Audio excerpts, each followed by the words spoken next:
Assalamualaikum warahmatullahi wabarakatuh. Alhamdulillah, pada hari ini kita bertemu kembali di mata kuliah perancangan sistem informasi.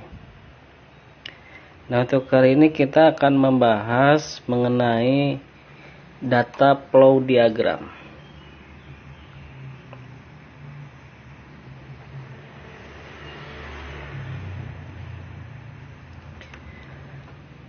Nah, karena banyak terjadi permasalahan di dalam pendekatan klasik, maka kebutuhan akan pendekatan pengembangan sistem yang lebih baik mulai terasa dibutuhkan.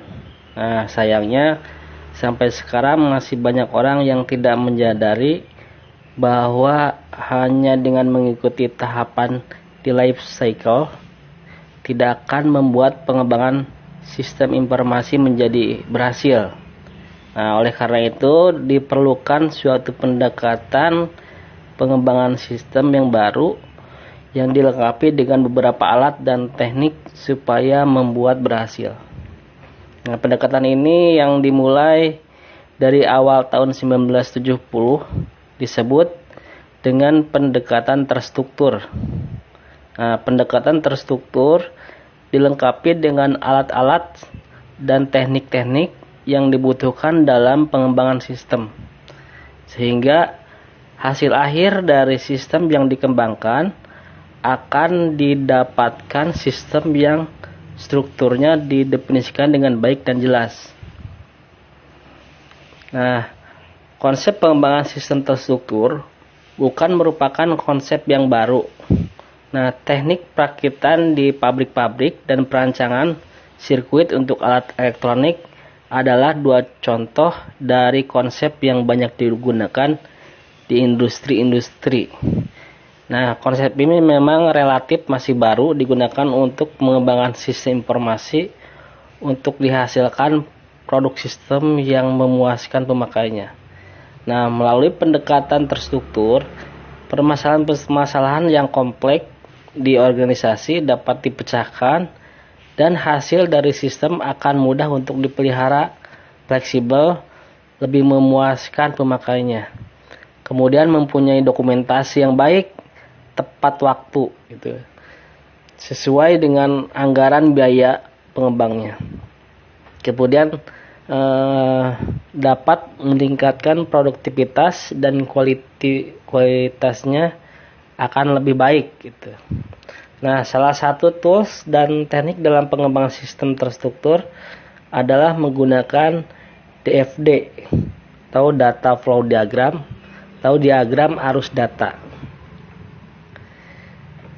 Nah, ide dari suatu bagan untuk mewakili arus data dalam suatu sistem bukanlah hal yang baru. Nah, pada tahun 1967, Martin dan Estrin memperkenalkan suatu algoritma dengan menggunakan simbol lingkaran dan panah untuk mewakili arus data. Nah, kemudian Jordan dan Constantine juga menggunakan notasi simbol ini untuk menggambarkan arus data dalam perancangan program. Nah, kemudian G. Whitehurst tahun 1973 juga menggunakan notasi semacam ini untuk membuat model-model sistem matematika. Penggunaan notasi dalam diagram arus data ini sangat membantu sekali untuk memahami suatu sistem pada semua tingkat kompleksitasnya. Seperti yang diungkapkan oleh Chris Ghosn dan Chris Sarson, pada tahap analisis, penggunaan notasi ini sangat membantu sekali di dalam komunikasi dengan pemakai sistem untuk memahami sistem secara logika. Diagram yang menggunakan notasi ini untuk menggambarkan arus dari data sistem sekarang dikenal dengan nama diagram arus data atau disebut DFD. DFD sering digunakan untuk menggambarkan suatu sistem yang telah ada atau sistem baru yang akan dikembangkan secara logika. tanpa mempertimbangkan lingkungan fisik di mana data tersebut.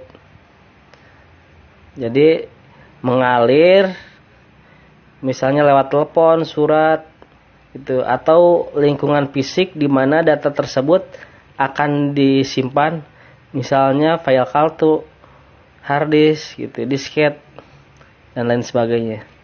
DFD merupakan alat yang cukup populer karena dapat menggambarkan arus data di dalam sistem dengan terstruktur dan jelas. Nah, di sini terdapat komponen DFD. Nah, beberapa komponen atau simbol yang digunakan DFD untuk mewakili gitu. Yang pertama ada external entity. Kemudian ada proses. Yang ketiga data flow. Nah, yang keempat data store. Nah, kemudian ada kesatuan luar. Nah, jadi setiap sistem pasti mempunyai batasan sistem atau boundary yang memisahkan suatu sistem dengan lingkungan luarnya. Nah, sistem akan menerima input dan menghasilkan output kepada lingkungan luarnya. Nah, kesatuan luar atau external entity merupakan kesatuan di lingkungan luar sistem yang dapat berupa orang, organisasi, atau sistem lainnya yang berbeda di lingkungan luar yang akan memberikan input atau menerima output dari sistem kesatuan luar.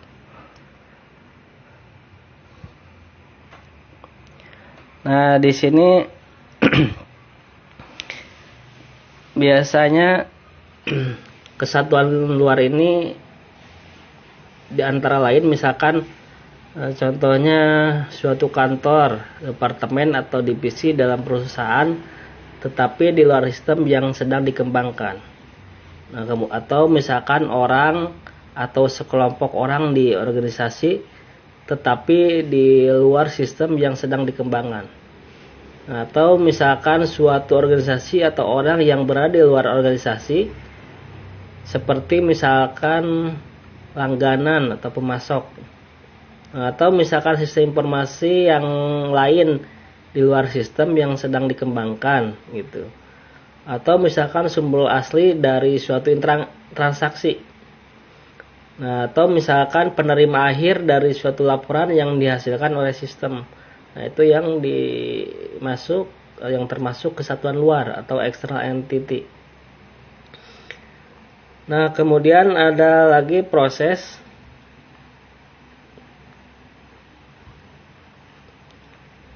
Nah, kalau proses itu adalah kegiatan atau kerja yang dilakukan oleh orang, mesin atau komputer. Nah, dari hasil suatu arus data yang masuk ke dalam proses untuk dihasilkan arus data yang akan keluar dari proses. Nah, untuk physical data flow diagram, proses yang dapat dilakukan oleh orang, mesin atau komputer. Sedangkan untuk logical data flow diagram, suatu proses hanya menunjukkan proses dari komputer. Nah, jadi suatu proses dapat ditunjukkan dengan simbol lingkaran atau dengan simbol 4 persegi panjang tegak dengan sudutnya tumpul. Nah, setiap proses harus diberi penjelasan yang lengkap. Nah, diantaranya ada identifikasi proses. Misalkan identifikasi ini umumnya berupa suatu angka yang menunjukkan nomor acuan dari proses dan tujuan pada bagian atas di simbol proses. Nah, kemudian nama proses. Nah, kalau nama proses menunjukkan apa yang dikerjakan oleh proses tersebut. Nama dari proses harus jelas dan lengkap menggambarkan kegiatan prosesnya. Nama dari proses biasanya dibentuk suatu kalimat diawali dengan kata kerja. Misalkan menghitung, membuat, membandingkan, memverifikasi, mempersiapkan, merekam, dan lain sebagainya. Nama dari proses diletakkan di bawah identifikasi proses di simbol proses. Nah, kemudian pemrosesan. Nah, untuk PDFD yang menunjukkan proses tidak hanya proses dari komputer, tetapi juga proses manual. Nah, seperti proses yang dilakukan oleh orang, mesin, dan lain sebagainya. Maka proses harus ditunjukkan, pemrosesan ini menunjukkan siapa atau di mana suatu proses yang dilakukan. Nah, kemudian untuk LDFD yang prosesnya hanya menunjukkan proses komputer saja, maka pemrosesan dapat dilakukan disebutkan untuk LDFD bila pemrosesan akan disebutkan dapat juga untuk menyebutkan nama dari program yang melakukan prosesnya. Tuh. Nah, suatu proses terjadi karena adanya arus data yang masuk dan hasil dari proses adalah merupakan arus data lain yang mengalir.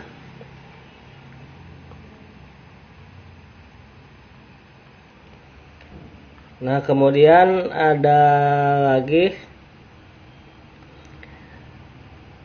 yang ketiga. Yang ketiga itu merupakan data flow.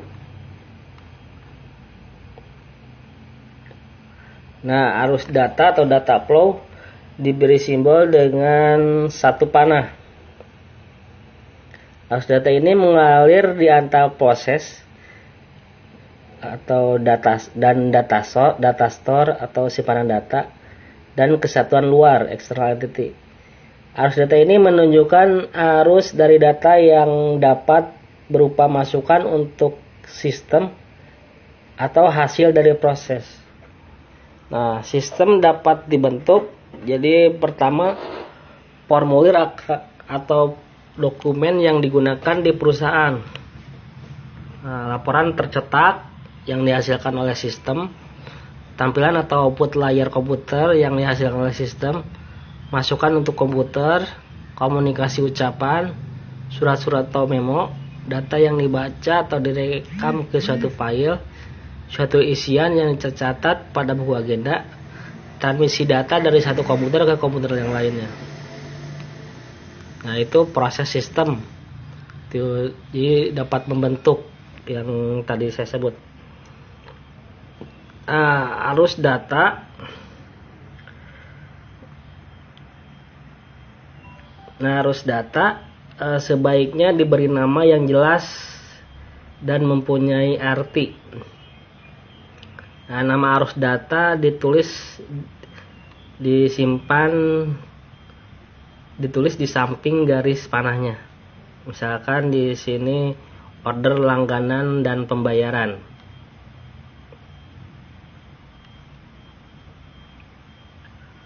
Nah, dalam menggambarkan arus data perlu diperhatikan beberapa konsep. Nah, konsep paket dari data atau package data, bila dua atau lebih mengalir dalam satu sumber yang sama ke tujuan yang sama, maka harus dianggap sebagai suatu arus data yang tunggal. Nah, mengapa? Karena dua data atau lebih data tersebut mengalir bersama-sama sebagai suatu paket. Data yang mengalir bersama-sama harus ditunjukkan sebagai satu arus data, walaupun misalnya terdiri dari beberapa dokumen. Nah, contohnya pengembangan data, misalkan di sini bisa dilihat.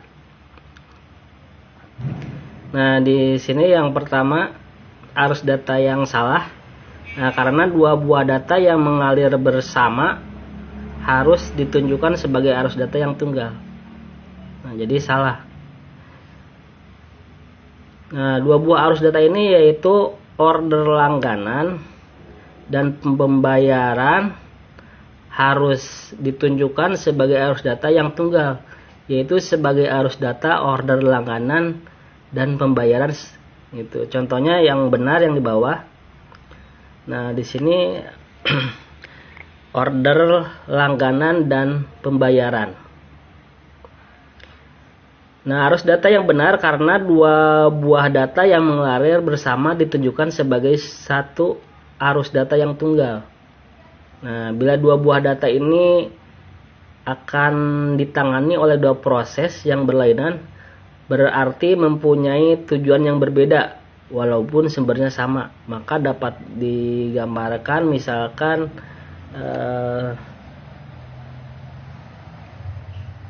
langganan, kemudian digambarkannya di sini nggak ada ya di slide-nya. Langganan misalkan yang di kotaknya langganan seperti yang benar di sini. Nah, kemudian di panahnya ini kan yang satu order langganan gitu ya. Nah, kemudian nanti ada untuk proses lagi ditambah, ini kan ada satu. Misalkan proses order langganan, proses penerimaan kas gitu. Jadi prosesnya ada dua.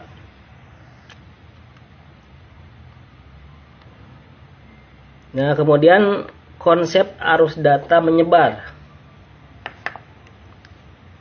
Nah, arus data yang menyebar menunjukkan sejumlah tembusan dari arus data yang sama dari sumber yang sama ke tujuan yang berbeda. Nah, pada gambar terlihat bahwa arus data order penjualan mempunyai sebanyak 3 tembusan.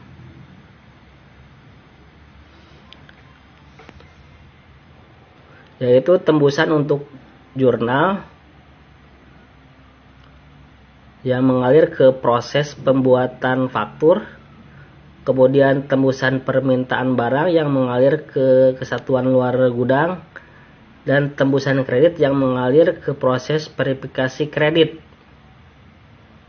Nah, konsep arus data yang menyebar ini menunjukkan bahwa arus data tembusan jurnal, tembusan permintaan barang, dan tembusan kredit merupakan arus data yang mempunyai struktur elemen yang sama karena mempunyai hasil dari tembusan arus data order penjualan.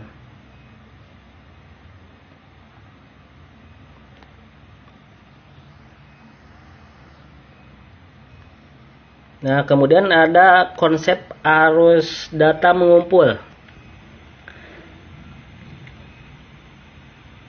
Nah, arus data yang mengumpul menunjukkan beberapa arus data yang berbeda dari sumber yang berbeda. Bergabung bersama-sama menunjukkan ke tujuan yang sama. Nah, arus data pengiriman merupakan hasil dari gabungan arus data faktur dan slip pengepakan.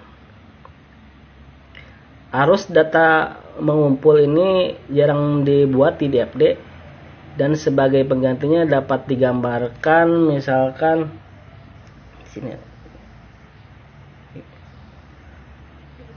Penggantinya bisa digambarkan, tapi di sini tidak ada contohnya. Bisa digambarkan misalkan langganan, kemudian faktur, ya jadi pengirimannya dihilangkan, kemudian faktur, bawahnya masih ada slip pengepakan. Nah, kemudian gambar prosesnya, proses pembuatan faktur dan proses pembuatan slip pengepakan. Jadi pembuatan slip pengepakan. Jadi yang pengirimannya tulisannya dihilangkan. Nah, kemudian gambar arusnya ada 2. Nah, yang tadi pengiriman arusnya hanya 1, jadi bisa digambarkan 2. Itu ya.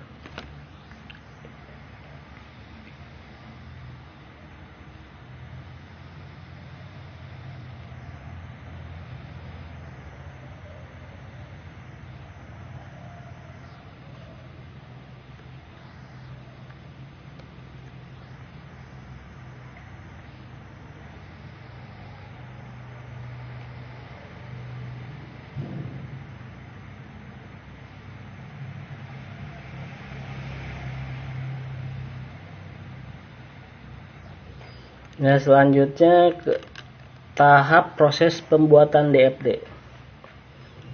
Nah, tahap-tahap dalam proses pembuatan data flow diagram dibagi menjadi 3 tingkat konstruksi DFD. Nah, yang pertama ada buat diagram konteks yang global atau yang level 1. Nah, diagram konteks ini dibuat untuk menggambarkan sumber serta tujuan data yang akan diproses, atau dengan kata lain diagram konteks dibuat untuk menggambarkan sistem secara umum atau global dari keseluruhan sistem yang ada. Nah, yang kedua buat diagram nol. Nah, diagram nol dibuat untuk menggambarkan tahapan proses yang ada di dalam diagram konteks. Nah, kemudian yang ketiga buat diagram detail. Nah, diagram detail ini dibuat untuk menggambarkan arus data secara lebih detail. Jadi lebih detail lagi dari tahapan proses yang ada dalam diagram nol.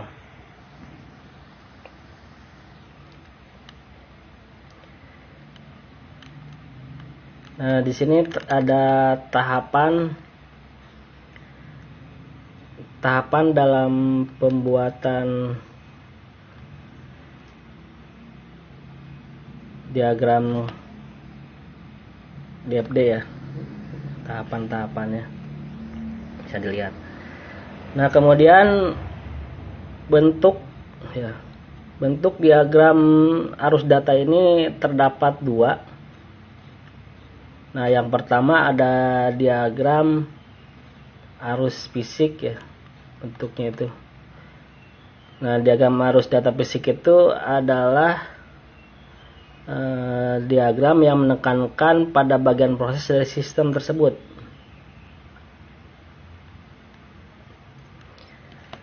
Nah, atau diagram fisik itu lebih menekankan pada bagaimana proses dari sistem diterapkan.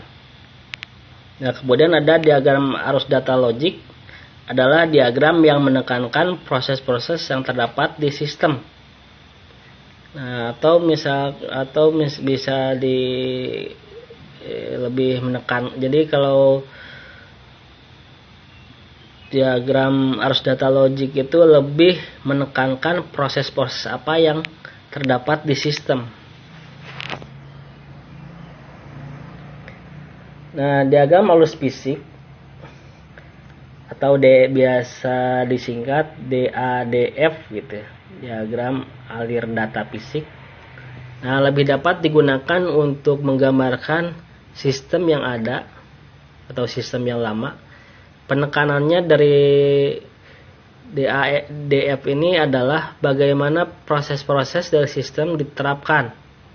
Jadi dengan cara apa, oleh siapa, dan di mana, termasuk proses-proses manual. Nah, untuk memperoleh gambaran bagaimana sistem yang ada diterapkan di diagram arus data fisik. Nah, jadi harus memuat yang pertama proses-proses manual juga digambarkan. Kemudian yang kedua, nama dari alur data harus membuat keterangan yang cukup terinci untuk menunjukkan bagaimana pemakai sistem memahami cara kerja sistem. Nah, kemudian yang ketiga ada simpanan data yang dapat menunjukkan simpanan non-komputer. Nah, kemudian yang keempat, nama dari simpanan data harus menunjukkan tipe penerapannya, apakah secara manual atau komputerisasi. Jadi secara manual misalnya dapat menunjukkan buku, catatan, meja pekerja. Sedangkan untuk cara komputerisasi misalkan menunjukkan file database gitu ya, atau urutan file gitu ya. Nah, kemudian yang kelima, proses harus menunjukkan nama pemroses, yaitu orang, departemen, sistem komputer, atau nama program komputer yang mengakses proses tersebut. Nah, kemudian untuk diagram arus data logik atau DADL kita singkat, DADL lebih tepat digunakan untuk menggambarkan sistem yang akan diusulkan atau sistem yang baru. Nah, untuk sistem komputerisasi, penggambaran DADL hanya menunjukkan kebutuhan proses dari sistem yang diusulkan secara logika. Biasanya proses-proses yang digambarkan hanya merupakan proses-proses secara komputer saja.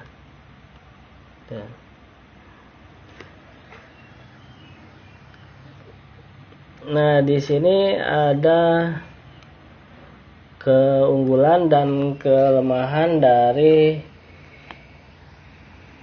penggunaan DAD. Nah, di sini untuk keunggulannya dapat menggambarkan sistem secara terstruktur dengan memecahkan menjadi level lebih rendah dan dapat menunjukkan data sistem, dapat menggambarkan paralel di sistem, kemudian dapat menunjukkan simpanan data dan dapat juga menunjukkan simpanan data yang menunjukkan ke kesatuan luar. Nah, tapi ada kelemahannya dalam DFD itu, yaitu tidak menunjukkan proses looping. Tidak juga bisa menunjukkan proses decision. Kalau looping itu perulangan ya, kalau decision itu pilihan, menunjukkan pilihan, seperti fungsi if ya, fungsi if gitu loh. Jadi pemilihannya tidak ditunjukkan. Kalau di algoritma kan ada yang di flowchart, ada kan ya yang segi ketupat, nah itu decision, menunjukkan proses decision pemilihan. Nah, kalau di DAD tidak ditunjukkan. Nah, kemudian DAD tidak menunjukkan proses perhitungan. Nah, ini juga tidak memperlihatkan bagaimana proses perhitungannya. Nah, itu untuk kelemahannya dari DAD. Nah, sampai di sini pertemuan hari ini, mudah-mudahan bisa dipahami. Sekian, wassalamualaikum.